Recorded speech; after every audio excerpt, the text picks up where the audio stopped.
Déjà entendu parler du livre 100 romans cultes des ados? Non? Eh bien, pour commencer, je vais t'expliquer ce qu'est un roman culte. Un roman culte, c'est un livre tellement bon qu'on considère que c'est un livre que tu dois absolument lire dans ta vie si tu ne veux pas passer à côté de quelque chose, comme Charlie la chocolaterie, Le monde de Narnia, Harry Potter à l'école des sorciers, Le Petit Prince, Le journal d'Anne Frank, et j'en passe. Je sais, là tu te demandes s'il existe que ça. Eh bien non, j'ai trouvé le 101e roman parfait pour toi. J'ai donc choisi un roman québécois qui doit faire partie des 101 romans que tu dois lire maintenant que tu sais que cette liste existe. Le livre que je considère comme étant le 101e roman culte des ados est donc Marie-Lune, un hiver de tourmente, tome 1, qui a été écrit par Dominique Demers en 1992. Écrite à la base pour un public jeunesse, cette œuvre a été publiée par La Courte Échelle. Or, on considère que c'est tellement une œuvre importante qu'elle a été rééditée en 2012, en plus d'avoir été adaptée pour un public adulte. Un hiver de tourmente, c'est donc l'histoire de Marie-Lune, une adolescente de 15 ans comme les autres. Elle va à l'école, passe du temps avec sa meilleure amie et tombe en amour. Or, cela ne fait pas du tout l'affaire de ses parents et en particulier de Fernande, sa mère.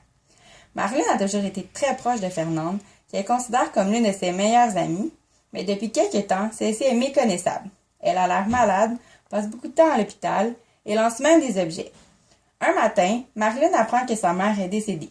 La protagoniste comprend alors que sa mère avait le cancer et que tout le monde savait qu'elle était en train de mourir, sauf elle.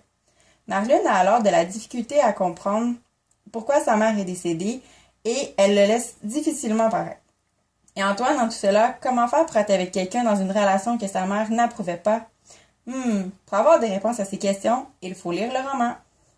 Maintenant, qu'est-ce qui fait que j'ai choisi cette œuvre parmi toutes celles qui existent? Mon premier argument, c'est un coup de cœur.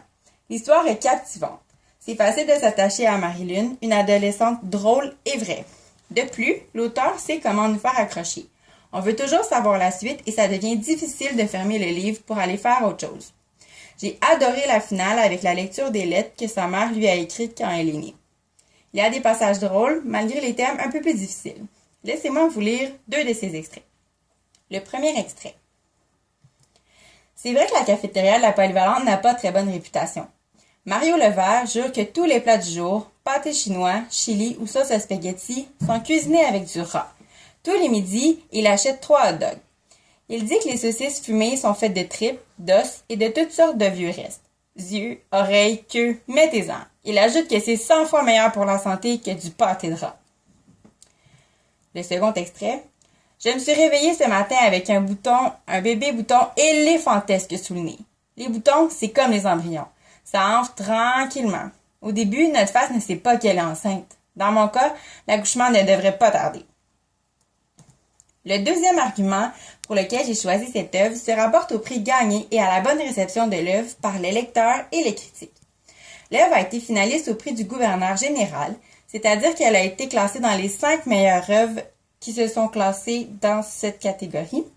Elle a été aussi finaliste au prix Brie-Rive Montréal et elle a remporté un prix Monsieur Christie du meilleur roman jeunesse en langue française au Canada et le prix de la Livromagie dans la catégorie Roman préféré des adolescents. Voici maintenant 2 commentaires qui ont été faits au sujet de ce livre. Un texte lumineux, un de ces livres trop rares dont on tourne la page en soupirant. Déjà. Sophia Savarti, La Presse. Rendu à la fin, les adolescents en redemanderont. Le problème, ça va être d'en trouver un autre pareil. Pierre Foglia, La Presse. Le troisième argument qui fait que j'ai choisi cette œuvre, c'est que l'univers du livre permet aux jeunes de se reconnaître. En effet, les sujets réalistes permettent aux lecteurs de s'identifier aux personnages, étant donné que ce sont des sujets qui les touchent et que ceux-ci sont intemporels. Les premières relations amoureuses, la relation avec l'autorité, en particulier celle avec les parents et avec les enseignants, l'importance de l'amitié à l'adolescence, le besoin de se définir, l'alcoolisme, la maladie, les idées noires et finalement, la tentative de suicide. Voici donc quelques-unes des raisons qui font en sorte que j'ai choisi cette œuvre comme 101e roman. Et toi, quel roman ce serait si tu n'avais à en choisir qu'un seul?